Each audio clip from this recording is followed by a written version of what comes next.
Bonjour à tous et bienvenue dans un exercice intéressant sur les milieux diélectriques. Donc c'est un exercice qui va vous permettre d'appliquer les différentes équations de l'électrostatique pour un milieu diélectrique, de faire la différence entre ce que c'est qu'une charge liée et une charge libre. Et cet exercice est le suivant. On va considérer deux sphères, l'une de rayon petit a en rouge, l'autre de rayon petit b. On va remplir la moitié comprise entre A et B par un diélectrique de constante diélectrique ε1. Et voilà les questions. Donc vous avez une sphère de rayon A qui porte la charge plus Q. Donc c'est un condensateur sphérique en fait, sphère conductrice. Vous avez une deuxième sphère conductrice de rayon RB, petit b qui porte la charge moins Q. Qu'est-ce qu'on va faire? Entre A et B, le rayon A et B, la moitié uniquement, on va remplir cette moitié-là par un diélectrique de constante diélectrique epsilon. Question, déterminer le vecteur E et D en tout point, champ électrique total, vecteur déplacement électrique en tout point. Déterminer les densités de charge de polarisation et les densités de charge libre là où il existe. Bien. Je vais réexpliquer l'exercice autrement pour comprendre physiquement qu'est-ce qui se passe. Donc vous avez au départ un condensateur sphérique qui porte des charges libres. Un condensateur est formé par deux conducteurs, donc les charges peuvent être mobiles. Donc l'armature interne elle est chargée avec plus Q, l'armature externe avec moins Q. Bon, ça on peut calculer par exemple le champ ici à l'intérieur d'un conducteur 0, à l'extérieur du condensateur 0. Entre A et B, on peut utiliser le théorème de Gauss. E fois 4 pi r carré, la charge intérieure c'est Q sur epsilon 0. Et on peut calculer le champ ici. Pas de problème. Ce champ au 0. Donc voilà le champ qui existe entre les deux sphères. Si je remplis la moitié, cette moitié-là par un diélectrique de constante diélectrique epsilon, qu'est-ce qu'il va faire le champ électrique? Il va polariser ce diélectrique. Et on a vu qu'une fois que le diélectrique est polarisé, il va y avoir apparition de charges de polarisation qui peuvent être surfaciques ou volumiques. On verra dans ce cas-là que uniquement des charges surfaciques vont apparaître. C'est ce que j'ai mis ici. Et de ce côté-là, vous allez avoir des charges négatives. De ce côté-là, des charges positives. Ça, c'est ce qu'on appelle des charges liées. Ce n'est pas une charge qui peut se déplacer dans le diélectrique. C'est juste une déformation de l'atome. Et on a expliqué dans le cours que cette déformation va laisser des charges négatives de ce côté-là et des charges positives de l'autre. Donc, vous voyez bien que le champ total à l'intérieur de diélectrique va diminuer. Au départ, vous avez O0. Les charges de polarisation vont créer un champ E-polarisation qui va s'opposer à O0. Donc, le champ total va être plus petit que dans cette région A normalement. Mais on va voir que les conditions de passage vont imposer dans cette géométrie que le module de champ électrique ici doit être égal au module de champ électrique dans le vide. Donc pour satisfaire cette condition, c'est quoi? Les charges libres vont se réorganiser de telle façon que le module de champ ici doit être égal au module de champ là. Donc vous allez avoir plus de densité de charge libre sur cette moitié-là que sur cette moitié-là. Et la question, bien sûr, on va déterminer ces densités, on va déterminer le champ E et T. Donc voilà ce qui se passe physiquement. Donc, si on nous demande de déterminer le vecteur E et D en tout point, voilà un exemple. Vous avez un mélange de charges liées et de charges libres. Donc, il faut penser à utiliser le vecteur D. Chaque fois qu'on a un mélange de charges libres et de charges liées, il faut penser à utiliser le vecteur D. Mais avant cela, il faut montrer d'abord par les conditions de passage que le module de champ électrique dans un point ici doit être égal au module de champ électrique dans cette région-là. Bien. Donc voilà la sphère de charge plus Q, le diélectrique est polarisé, donc il va y avoir un champ de polarisation et le champ total entre A et B va être égal à O0 plus E polarisation. Bien sûr, à l'intérieur ici, le champ total va être nul et à l'extérieur, le champ total va être nul parce que la somme des charges est égale à 0. Donc on va s'intéresser juste au champ à l'intérieur, ça veut dire dans cette région-là et dans cette région-là.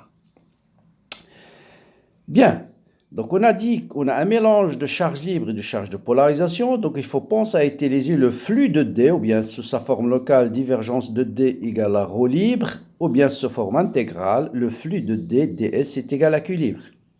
Très bien. Mais avant cela, essayez de montrer que le champ dans le milieu 1 doit avoir le même module dans le champ de milieu 2. Donc pour cela, il faut utiliser les conditions de passage sur cette surface-là. Qu'est-ce qu'elles nous disent, les conditions de passage? Que la composante tangentielle du champ électrique total dans le milieu 1 doit être égale à la composante tangentielle dans le milieu 2. Et vous avez D2 normal moins D1 normal est égal à sigma libre. Mais c'est celle-là qui va nous intéresser. Sur cette surface, vous voyez bien que le champ, puisqu'il est radial, va être tangent à la surface. Donc le champ total se réduit à sa composante tangentielle. Et le champ dans le milieu 2 total se réduit à sa composante tangentielle.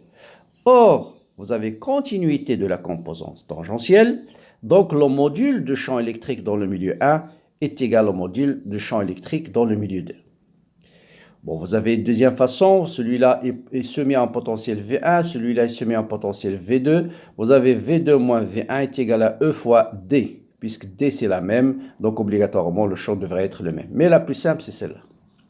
Donc, voilà la première information très très importante pour cet exercice, c'est que le champ total dans le milieu 1 doit être égal au champ total dans le milieu 2. Or, maintenant, on va utiliser le vecteur D. Le vecteur D dans le milieu 1, j'appelle ici le milieu 1, le milieu D électrique, c'est epsilon 1 fois le champ total E. Et dans le milieu 2, puisque c'est le vide, c'est epsilon 0 fois E. Ici, c'est epsilon 0. Ici, c'est epsilon 1. Maintenant, je vais utiliser le flux de D à travers une surface de Gauss que je vais prendre une sphère comprise entre A et B. Et j'applique le théorème de Gauss. Donc, j'applique le théorème de Gauss sur une sphère ici. Donc, pour R inférieur à A, bien sûr, il n'y a pas de charge libre. Donc, le D est égal à 0. Et bien sûr, DE égale à 0 aussi. Entre A et B, vous avez le flux de D est égal à quoi maintenant? Notez bien, le flux D dans ce milieu n'est pas égal à D dans ce milieu. Donc, je vais partager le flux en deux. C'est le flux sur cette moitié de la sphère, plus le flux sur l'autre moitié. Donc, ça sera D1, je remplace D ici par epsilon 1 fois E D de S, plus epsilon 0 fois E D de S. Dans le milieu 2, D c'est epsilon 0 fois E. Dans le milieu 1, c'est epsilon 1 fois E. Bon, epsilon 1, puisqu'on a montré que le module de E1 est égal au module de E2, et bien sûr, là, le module pour une sphère de Gauss de rayon constante, il est constant. Donc, ça sera epsilon 1 fois E fois cette surface-là, S1, plus epsilon 0 fois S2. S1 et S2, c'est la surface, la moitié d'une surface d'une sphère, c'est-à-dire de pi fois R carré. Bien, je factorise par E, et je trouve que E est égal à Q sur epsilon 1 plus epsilon 0 de PR carré. Voilà la clé de l'exercice. Le reste, c'est juste des applications des équations locales appliquées à un milieu d'électrique. Donc là, chaque fois qu'on a un mélange de charge libre et de charge de polarisation, pensez à utiliser l'équation vérifiée par le vecteur déplacement électrique. Le flux de D est égal à Q libre. Bien. Une fois qu'on a déterminé E, bien sûr, maintenant il suffit d'appliquer les équations. D1 c'est epsilon 1 fois E, D2 c'est epsilon 0 fois E. Les charges de polarisation, c'est le vecteur polarisation, c'est epsilon moins epsilon 1 moins epsilon 0 fois E. Bien sûr, ça c'est dans le diélectrique, dans le diélectrique, parce que dans le vide c'est 0. Bien sûr, ça se comprend. Mais dans la partie, ça c'est le vecteur polarisation uniquement dans la région 1, donc région 1. Alors que bien sûr, dans la région 2, P est égal à 0, parce que c'est le vide. Epsilon A, c'est epsilon 0, moins epsilon 0, c'est 0. Et repolarisation, puisque la polarisation varie en 1 sur R carré, on a une symétrie sphérique. Divergence en coordonnées sphériques, c'est la dérivée par rapport à R de R carré fois la fonction P. Si vous multipliez ça par R carré, c'est une constante, et la divergence d'une constante, c'est 0. Donc, il n'y a pas de charge de polarisation volumique. Par contre, vous avez une densité de charge surfacique pour R égale à A. Et pour R égale à A, la normale s'est dirigée vers l'intérieur, parce que je vous rappelle, la normale, c'est un vecteur qui est dirigé de l'intérieur vers l'extérieur. Donc, il est suivant moins ER. Et bien sûr, il faut ne pas oublier de remplacer R par A. Donc, ça sera moins epsilon 0 Q sur 2pi A carré. ER scalaire ER, c'est 1. Donc, la normale, c'est avec un signe moins. Pour la surface R égale à B, bien sûr, c'est remplacer juste R par B. Et la normale, elle est suivant ER. Donc, avec un signe plus. Enfin, on peut vérifier que la somme des charges de polarisation est égale à 0. Il faut calculer la somme de charges de polarisation sur cette surface-là, sur uniquement la moitié. Donc, vous multipliez par 2pi A carré. Vous multipliez cette quantité par 2pi A carré, il va vous rester moins epsilon 0 fois Q sur epsilon plus epsilon 0. Vous multipliez cette partie-là par 2pi fois B carré. Voilà. Et vous allez trouver, bien sûr, 0. C'est normal. Le diélectrique, il était neutre. S'il y a un déplacement de charge, la charge totale doit rester neutre. C'est toujours conservation de charge dans un milieu diélectrique. Maintenant, puisque le champ dans ce milieu doit avoir le même module, les charges libres vont se redistribuer. Je ne vais pas avoir la même densité de charge libre sur cette surface que sur cette surface-là. Sinon, le champ ne sera pas constant. Donc voilà, on va voir que les densités de charge libre vont changer. On va avoir plus de densité de charge ici que sur cette moitié-là. Comment déterminer les densités de charge? Il suffit d'utiliser l'autre équation de passage, D2 normal moins D1 normal égale à sigma libre. Et on va l'appliquer entre région 1, cette fois-ci l'intérieur et l'extérieur. Puisque D se réduit ici à sa composante normale, pour R inférieur à A, vous avez D égale à 0. Donc, tout simplement, le vecteur D, ici, va être égal à sigma libre. Donc, D pour R égale à A va être égal à sigma libre sur cette quantité-là. Et sur l'autre côté,